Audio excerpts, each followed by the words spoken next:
Radhe Radhe Radhe Radhe Radhe Radhe Radhe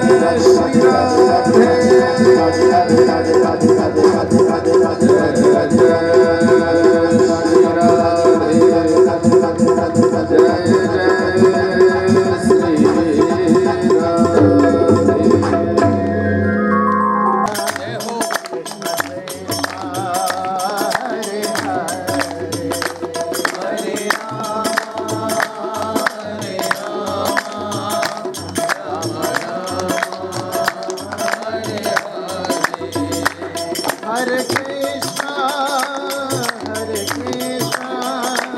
Krishna Krishna, Hare Hare, Hare Rama, Hare Rama. तब है बुद्धि। तो संत ने जो फल दिया वो कौन सा है? वो ज्ञान। ज्ञान रूपी फल दिया आत्मदेव को, कहा कि ये थोड़ा बुद्धि में उतारना। और हम तो ज्ञान लेते हैं, थोड़ा सुनते हैं, और बाद में जब प्रसाद मिलता है तो वहीं छोड़ के चले जाते, प्रसाद ले जाते हैं। हमारी समस्या ये है। सत्संग से जो ज्ञान मिले उसे जीवन में उतारो। भागवत से जो ज्ञान मिले जीवन में उतारो। संत ने आत्मदेव को यही कहा कि ये फल लेके जाओ और धुंधुली को खिलाओ। तो ज्ञान रूपी कथा का दिव्य भक्ति रूपी यह दिव्य ज्ञान अपनी बुद्धि को खिलाओ, अपनी बुद्धि में उतारो। परंतु अच्छी बातें नहीं समझ में आती। इस कथा का भावार्थ समझिएगा। अच्छी बात नहीं समझ में आती। कहीं अच्छी कथा हो रही हो, पवित्र वार्ता हो रही हो, सत्संग हो रहा हो, तो कई बार हम वहां पर नहीं जाते, मन नहीं लगता। और कहीं पर नाच गाने हो रहे हो, कव्वालियां गाई जा रही हो, और अच्छा बुराई हो रही हो, नहीं, एक दूसरे की बुराई, तो वहां ज्यादा मन लगता है। अच्छी बातों में मन कम लगता है, और वृथा की बातों में मन तुरंत लग जाता है। नींद भी नहीं आती, कथा में नींद आने लगती है। और फिर कहीं देखो किसी की कमियां निकाली जा रही हो, तुरंत मन लगता, नींद उचट जाती, ताली बजा के हंसते। धुंधुली के साथ भी वही हुआ। धुंधुली अर्थात इस बुद्धि में अच्छी बातें नहीं बैठती। संत की बात नहीं समझ में आई, पर किसकी बात आई? कहा कि अविद्या, अविद्या है धुंधुली की बहन। उसने समझाया क्यों चिंता करती है। अरे जो पति देव ने फल दिया है ये गाय को खिलाते हैं ना, और मेरे बेटा होगा मैं तुझे दे दूंगी, तू फिक्र ना कर। बात समझ में आ गई, अच्छी बात नहीं आई। दोनों ने मिलकर के वो फल जो है गाय को खिलाया। अविद्या की बात समझ में आई, इसलिए धुंधुकारी हुआ। मन को बिगड़ने ना दिया जाए। यदि जीवन में सत्संग करोगे तो विवेक रूपी पुत्र होगा। सत्संग का परिणाम जो मिला वो गोकर्ण थे। फल दिया था संत ने, पर खुद नहीं खाया, गाय को खिलाया। तो गाय ने विवेक रूपी गोकर्ण को जन्म दिया है? सत्संग का फल है विवेक, और कुसंग का फल है धुंधुकारी। आप लोगों ने कल सुनी है ये कथा। धुंधुकारी बिगड़ गया क्योंकि कुसंग मिला, और गोकर्ण जो है वो सुधर गए, सत्संग मिला। आत्मदेव पुनः जब दुखी हुआ धुंधुकारी के सताने पर, धुंधुकारी जब मारने लगा, गालियां देने लगा, तो आत्मदेव फिर से रोने लगा। अब मजे की बात है, आप समझना थोड़ा कथा को। कल आपने सुनी थी कथा कि आत्मदेव रो रहा है कि मुझे पुत्र नहीं है। संत ने कहा कि पुत्र होने से तुम हंसोगे, का बिल्कुल हंसूंगा, पुत्र दे दो। पुत्र दे दिया, धुंधुकारी हुआ। अब विचार करिए कि जो रो रहा था कि पुत्र नहीं है, वही फिर से रोने लगा कि ऐसा पुत्र क्यों है। एक दिन जो रो रहा था कि पुत्र नहीं है, वह रो रहा है कि पुत्र क्यों है। हमारी समस्या ही यही है संसार में, जहां पर हम सुख ढूंढते हैं वहीं पर दुख मिल जाता है। सुख में ही दुख छुपा हुआ है, इसलिए ध्यान रखना, संसार में ज्यादा सुख नहीं ढूंढना। जो मिल जाए उसी में सुखी हो जाने का प्रयत्न करना। जहां पर हो वहीं पर सुखी होने का प्रयत्न करना। अशारः खलु संसारः दुख रूपी विमोह का। धनहीन कहे धनवान सुखी, धनवान कहे सुख राजा को भारी, राज कहे महाराज सुखी, महाराज कहे सुख इंद्र को भारी। जिसके पास धन संपत्ति नहीं है वो सोचता है कि धनवानों के पास सुख होगा। तो निर्धन धनवानों में सुख ढूंढ रहा है। क्या बात है, ये धनवान है, इनके पास सुख है। उनके पास जाओ, पता चलेगा, बताएंगे कितना सुख है। तो धनवानों के पास जाके पूछा गया, क्यों जी आप सुखी हो? किसने कहा? का निर्धन ने कहा। धन से सुख मिलता है। का नहीं नहीं नहीं, हम सुखी नहीं। तो धनवान सुखी, वो धनवान कहे सुख राजा को भारी। वो कहता नहीं नहीं, हम सुखी काहे के? राजा सुखी होता है जिसके पास पद है। अभी तुम धनवान है, अब पद चाहिए, पद में सुख ढूंढता है। और राजा से पूछा गया, क्यों आप तो राजा हो, सुखी हो? का नहीं नहीं, मुझसे बड़ा सम्राट है, चक्रवर्ती है। अभी तो मैं सीएम हूं, पीएम बनूंगा तब सुखी होऊंगा। नहीं, वो बड़े पद में सुख ढूंढता है। तो राजा कहे महाराजा सुखी, और महाराजा से पूछा, क्यों आप सुखी हैं? कहा नहीं, अभी तो धरती का राजा हूं, मुझसे बड़ा तो इंद्र है। तो महाराजा कहे सुख इंद्र को भारी। मैं काहे का सुखी? सुखी तो इंद्र होगा, उससे पूछो। मैं तो जितने पद प्राप्त करता गया उतनी शांति मेरी भंग होती गई, उतना आनंद मेरा समाप्त होता गया।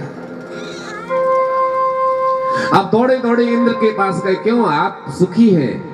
धरती के सम्राट कहते हैं कि इंद्र सुखी है। इंद्र ने कहा, मैं काहे का सुखी? मैं तो 24 घंटे चिंता करता हूं, कहीं कोई तप करके इंद्र ना बन जाए, कुर्सी की चिंता रहती। तो इंद्र कहे चतुरानन सुखी। इंद्र कहता नहीं नहीं नहीं, मैं सुखी नहीं हूं। सुखी कौन है? कहा कि मुझसे बड़े ब्रह्मा है, वो सुखी है। तो सब भक्त जाके इंद्र भगवान के पास गए, ब्रह्मा के, क्योंकि सबको सुख चाहिए साहब। नहीं है कोई ऐसा जिसे सुख नहीं चाहिए? अरे भैया, जीवन की भागम दौड़ का परिणाम सुख ही है। कुछ भी कर रहे हो, सुख पाने के लिए ही कर रहे हो। कथा भी सुन रहे हो, सुख पाने के लिए ही सुन रहे हो। शांति पाने के लिए ही सुन रहे हो। ब्रह्मा से पूछा गया, आप सुखी हो? कहा नहीं नहीं नहीं। कि चतुरानन कहे सुख विष्णु को भारी। उन्होंने कहा नहीं नहीं, मैं सुखी नहीं हूं, मैं पराधीन हूं, मुझसे बड़े नारायण है, वो सुखी। अच्छा, भगवान के पास गए, क्यों आप सुखी हैं? हमें थोड़ा सुख दे दो। लोगों ने ढूंढ लिया ना दुनिया में सुख। संसार की दुकानों में गए, सब कुछ खरीद लेते हो, पर कहीं पर भी सुख नहीं बिचता। कभी गए किसी मॉल में, किसी बाजार में, किसी बड़े जहां पर आपने देखा हो कि थोड़ी सी शांति मिल रही है? कि कहो कि भैया एक पुड़िया शांति दे दे, थोड़ा सा सुख दे दे, कहीं मिलता है? नहीं। तो लोगों ने जाना कि वो सुख कहां मिलता है। कहा भगवान के धाम में मिलता है। विशुद्ध सत्वम तव धाम शांतम तपोमयम वस्त रजस्तमस्कम। आपका धाम शांति से ओतप्रोत है। आपके धाम में सुख का आनंद मिलता है। तो भगवान के पास गए, कहा कि आप तो शांताकार है। शांताकारम भुजग शयनम, नहीं, भुजंग पर आसीन होने के बाद भी शांत है। इसलिए कहा थोड़ा सुख दो। कहा नहीं नहीं नहीं, मेरे पास काय का सुख। कहा फिर कहां है सुख? तो कहने लगे कि चतुरानन कहे सुख विष्णु को भारी, और तुलसीदास विचार कहे हरि भजन बिना सब जीव दुखारी। भगवान ने कहा कि जो मेरा भजन करते हैं उससे बड़ा सुखी दुनिया में कोई नहीं। इसलिए जो करते रहोगे भजन धीरे धीरे तो मिल जाएगा वो सजन धीरे धीरे। करते रहोगे भजन धीरे धीरे तो मिल जाएगा वो सजन धीरे धीरे। क्या करना है? करो प्रेम से भक्ति सेवा हरि की। करो प्रेम से भक्ति सेवा हरि की। करो प्रेम से भक्ति सेवा हरि की। करो प्रेम से भक्ति सेवा हरि की। तो मिल जाएंगे वो रतन धीरे धीरे। तो मिल जाएंगे वो रतन धीरे धीरे। करते रहोगे भजन धीरे धीरे धीरे। करते रहोगे भजन धीरे धीरे तो मिल जाएंगे वो सजन धीरे धीरे। तो मिल जाएंगे वो सजन धीरे धीरे। तो सबसे बड़ा सुख, सबसे बड़ी शांति भगवान के धाम में है। महाराज गोकर्ण जी ने आत्मदेव को समझाया, हे पिताजी, तुम कभी पुत्र में सुख ढूंढते हो, कभी धन में सुख ढूंढते हो, कभी परिवार में सुख ढूंढते हो, कभी विषयों में सुख ढूंढते हो, पर सुख जहां है वहां नहीं ढूंढते। नहीं, जहां है वहां नहीं ढूंढते, सर्वत्र ढूंढ लिया। एक संत ने बहुत अच्छी बात कही कि कदली सन्निभो लोकाहा सारम यस्य न विद्यते। केले के खंभे की परत निकालो या चलो उसको भूल जाओ। घर में पत्ता गोभी आता है? पत्ता गोभी देखा, सब्जी बनाते, उसके पत्ते निकालो, एक एक पत्ता निकालते जाओगे दूसरा पत्ता ही मिलेगा, सार नहीं मिलेगा। ऐसे ही गोकर्ण जी कहते हैं कि संसार में ठीक वैसे ही एक एक परत हटा करके तुम सुख ढूंढ रहे हो, पर सुख है ही नहीं, फिर से परत ही है साथ। एक हटी तो दूसरी मिली, फिर कहीं और सुख ढूंढते हो। इसलिए भगवान का भजन करो। जब दुखी होते हो तो रोने लगते हो। गोकर्ण जी ने आत्मदेव को बहुत उत्तम बात कही कि पिताजी, रोना समाधान नहीं है, अर्थात विवेक का सहारा ले लो। गोकर्ण जी विवेक है, विवेक से जब जीवन जियोगे तो जी पाओगे। और आत्मदेव अर्थात ये मन रूपी धुंधुकारी जिसने गर्त में बिगाड़ा, मन से ही हम हारे हैं।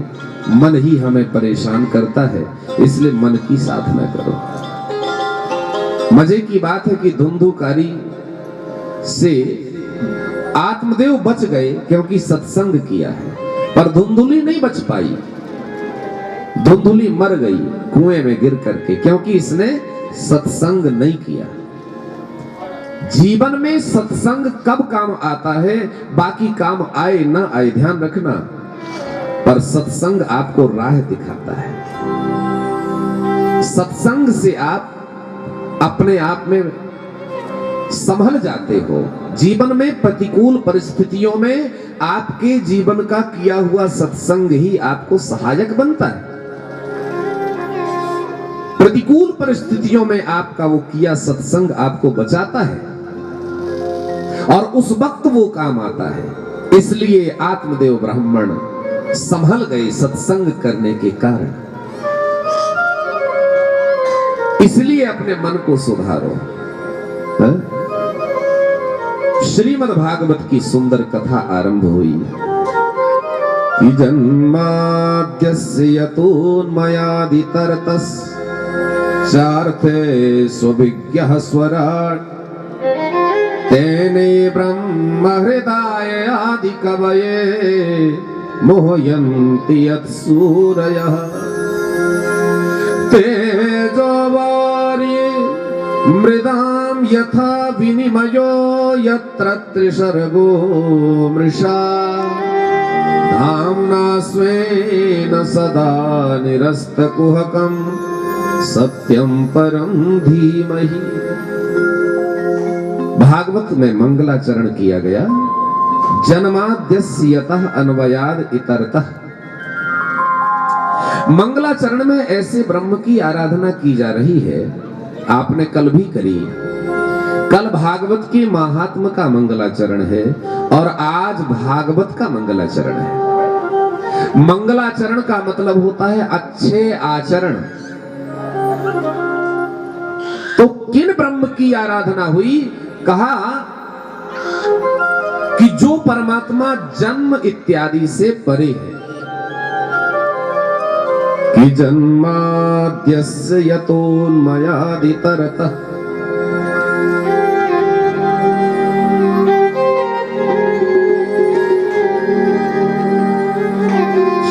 श्री राधे। तो जन्म इत्यादि से जो परे है ऐसे ब्रह्म की हम आराधना करते हैं।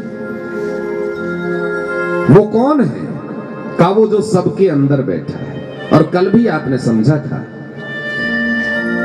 जो अविनाशी है, जो अजन्मा है, जो मरता नहीं, जो जन्मता नहीं, जो सदैव रहता है, उन ब्रह्म की आराधना हम करते हैं। वो कैसे हैं? सबने जिसको जैसे दिखाई पड़े वो वैसे ही बन जाते हैं। जो जैसे दिखाई पड़ते हैं भगवान वैसे ही बन जाते। जाकी रही भावना जैसी। तो भागवतकार ने समझ लिया कि ब्रह्म जो है वो कृष्ण के जैसा है। जिन परमात्मा की आराधना कर रहे हैं वो भगवान कृष्ण ही है। और मंगलाचरण में कहा है कि जन्माद्यस्य यतः अन्वयाद इतरतः, कि ब्रह्म तो जन्म इत्यादि से परे है और कृष्ण का जन्म हुआ है। ध्यान दीजिएगा थोड़ा, मंगलाचरण बड़ा गूढ़ है। आप विचार करें कि कृष्ण का जन्म हुआ है और ब्रह्म अजन्मा है, तो कृष्ण ब्रह्म कैसे हुआ? तो शास्त्रों ने कहा कि तुमने देखा है कि कृष्ण का जन्म हुआ? तब कहने जन्माष्टमी को जन्मोत्सव मनाते हो। कहा कि वो तो लोगों ने मनाया, पर कृष्ण का जन्म नहीं हुआ। आप सुनेंगे परसों की कथा में कि भगवान शंख चक्र गदा पद्म लेकर के प्रकट हुए, जन्म नहीं हुआ। और भगवान अवतार लेते हैं, भगवान प्रकट होते हैं, इसलिए कृष्ण प्रकट हुए, राम प्रकट हुए। और तब तो गाते हो भाई प्रकट कृपाला। क्या गाते हो?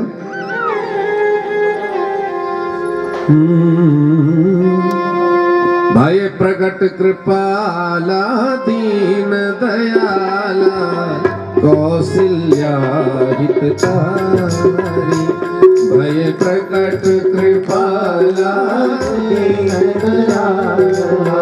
कौशल्या हितकारी।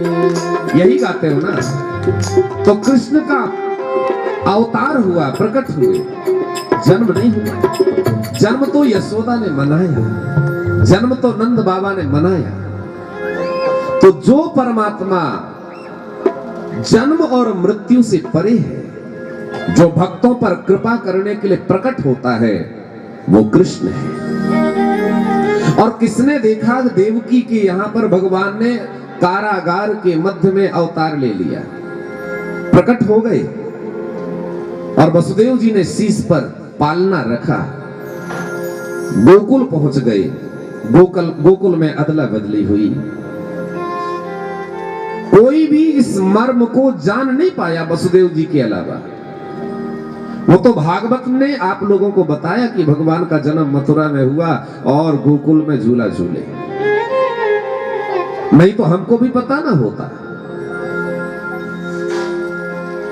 तो जिस मर्म को कोई नहीं समझ पाया, इसलिए कहते हैं जन्माद्यस्य यतः अन्वयाद इतरतः।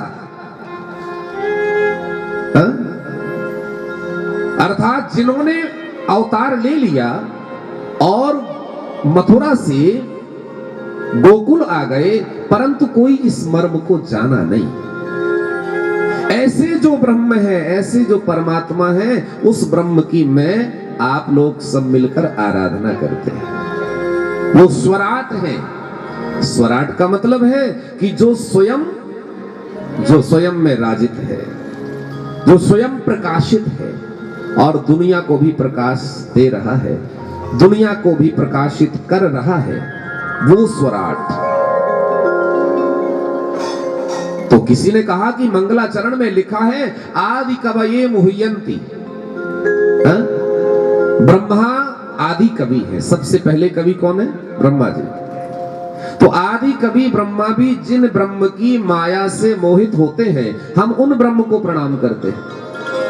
तो ब्रह्मा जी भगवान की माया में कब मोहित हो गए? वो तो ब्रह्म की आराधना में मोहित हो गए। तो कहने लगे कि देखो, जिस समय भगवान बछड़े चरा रहे थे, उस समय ब्रह्मा जी ने भगवान की लीलाओं को देखा, लीलाओं को समझ नहीं पाए। आपने सुना होगा। तो भगवान की जो अद्भुत लीलाएं हो रही थी ब्रज में, उन लीलाओं को देख करके ब्रह्मा जी मोहित हो गए, समझ नहीं पाए कि ये परमात्मा है। तो भगवान के बछड़े चुरा लिए और भगवान ने जब ब्रह्मा के मोह को भंग किया तो हाथ जोड़ के प्रकट हो गए और यही कहने लगे, नौमी डते भ्रवपुसे तड़िदंबराय। कहने लगे मैं आपकी माया को नहीं समझ पाया, क्षमा करें। आदि कवि ब्रह्मा भी जिन ब्रह्म की माया को समझ नहीं पाए, ऐसे ब्रह्म की आराधना करते हैं, तो वो ऐसे ब्रह्म भगवान कृष्ण ही है, क्योंकि ब्रह्मा नहीं समझ पाए। भगवान के 3 धाम है साहब। कौन कौन से धाम है? श्री धाम मथुरा, श्री धाम वृंदावन, श्री धाम द्वारिका। तो जो व्यक्ति किसी भी एक धाम का सहारा ले लेता है, आश्रय ले लेता है, भगवान उसके हृदय में आकर के बैठ जाते हैं। भगवान के चरणों का जिसने भी आश्रय ले लिया, वो जन्म मृत्यु के बंधनों से मुक्त हो जाता है। वो तीनों काल में समस्त दुखों से मुक्त हो जाता है। जो भगवान के चरणों का आश्रय लेता है, भगवान उसके आवागमन को निरस्त कर देते हैं, अर्थात कैंसिल कर देते हैं। मरना कैंसिल, जन्म लेना कैंसिल, फिर वो अपना बना लेते हैं। इसलिए भगवान के चरणों का आश्रय करो। ऐसे जो भगवान कृष्ण है, वही वंदनीय है, वही पूजनीय है और वही स्मरणीय है, परम सत्य है। ऐसे सत्य को हम सब प्रणाम करते हैं। बोले बाके बिहारी लाल की जय। अगली पंक्ति में कहते हैं भागवत की वंदना कि निगम कल्प तरोर गलितम फलम शुकमुखादमृतद्रव संयुतम पिबत भागवतम रसमालयम मुहुरहो रसिका भुवि भावुका। श्रीमद् भागवत की वंदना की गई। भागवत क्या है आपने कल सुना था। भागवत की कथा सुनो। इस रसायन ये दिव्य फल है, परिपक्व फल है और बड़ा मीठा है। अच्छा, आपको कोई फल दे और कहे कि बड़ा मीठा है, इसको खाओ, तो बिना खाए सामने वाले ने कह दिया कि आप इसको, ये बड़ा मीठा है, उसको कैसे पता कि मीठा है? सबरी की तरह थोड़ा खा के थोड़ी दिया होगा, नहीं?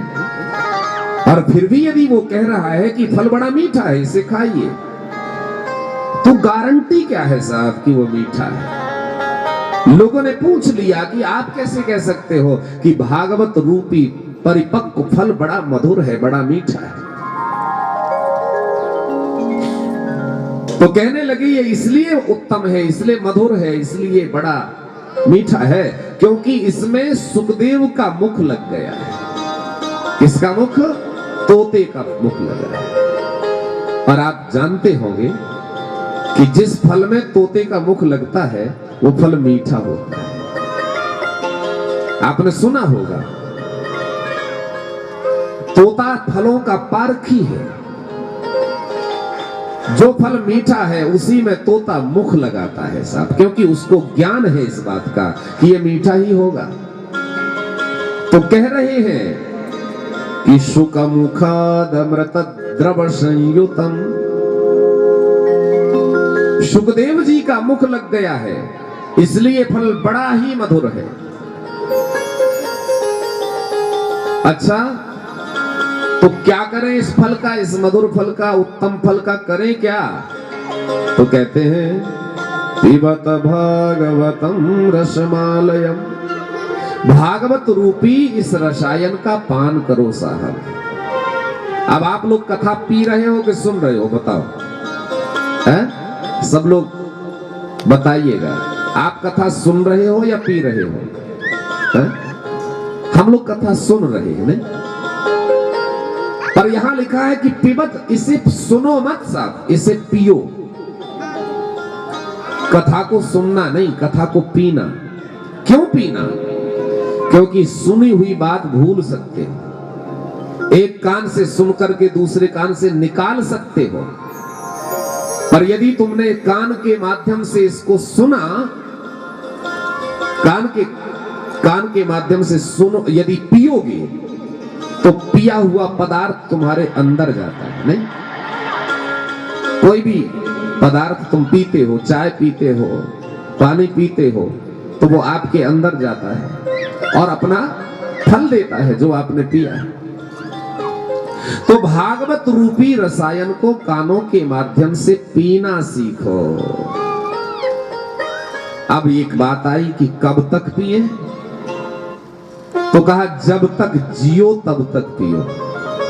भागवत कब तक पिए, कब तक सुने? कहा जब तक जीवन है तब तक भागवत सुनते रहो। जैसे रोज चाय पीनी है ना, ऐसे रोज कथा रस पियो। आदत पड़ जाए, तुम आदी हो जाओ, तुम अमली हो जाओ। नशा करते हो, दुनिया वालों को देखता बढ़िया क्या हुक्का पीते लोग, नहीं? अच्छा लगता है। कहा कि जैसे उसकी आदत पड़ी है तुम्हें और ना मिले पीने को तो कैसा लगता है वो तो आप जानो। तो जैसे जो अमल आपको लगा है बढ़िया हुक्का पीने का और नहीं मिलता है तो कैसे घबराते हो, ऐसी आदत भागवत सुनने की पड़ जाए। ऐसी आदत जब पड़ जाएगी तो आपको जीना आ जाएगा, नशा हो जाए। आज कथा नहीं सुनी, चलो मिलके कथा सुने। 5 लोग बैठते हो, बढ़िया क्या बातें करते हो, नशे करते हो तो भागवत का नशा करो साहब। जब मौका मिले हम भागवत सुनेंगे। तो इस तरह की आदत पड़ जाए, चाय नहीं मिली इसलिए दोपहर तक सर में दर्द हो जाता है, होता है किसी को। कोई भी अमल आपका है और ना मिले तो सर दर्द करने लगता है, नहीं? ऐसी कथा ना मिली तो आपका सर दर्द करने लगे। जब ऐसी अवस्था आपकी होगी तब सच्चे मायने में आप कथा को सुन पाओगे और कथा सुन के जी पाओगे। कितने बार कहा कि जितने बार मौका मिले, भाई कथा चाय कितने बार पीते हो? रोज पीते हो ना? जब भी मिले तो पीने लगते हो। ऐसे ही जब भी कहीं मौका मिले कथा सुनने लगो। हाँ, ऐसा नशा हो जाए, आदत सी पड़ गई है। वो गाते ना राधे राधे, राधे गाने की आदत सी हो गई है, राधे राधे राधे कहने की आदत सी हो गई है। श्री जी के चरणों में रहने की आदत सी हो गई है, राधे राधे राधे कहने की आदत सी हो गई है। श्री राधे तालियों की सेवा के साथ।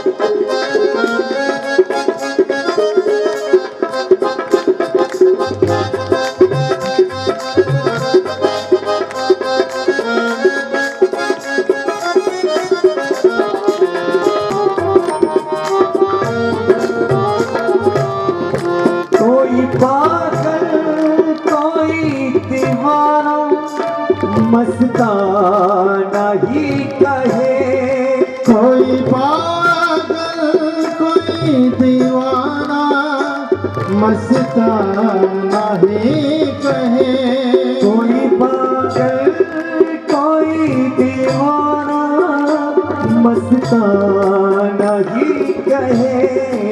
ऐसी बातों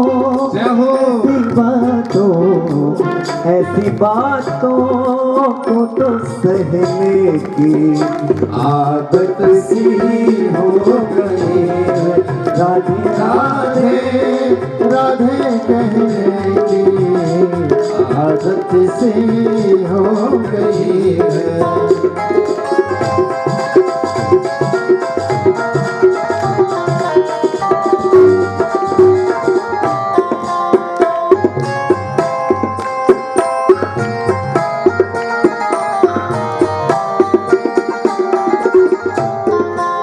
मेरी फरियाद पे न तुमने कोई गौर ही किया, मेरी फरियाद पे न तुमने कोई गौर ही किया, मेरी फरियाद पे न तुमने कोई गौर ही किया।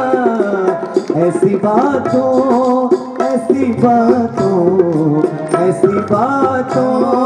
को दोहराने की आदत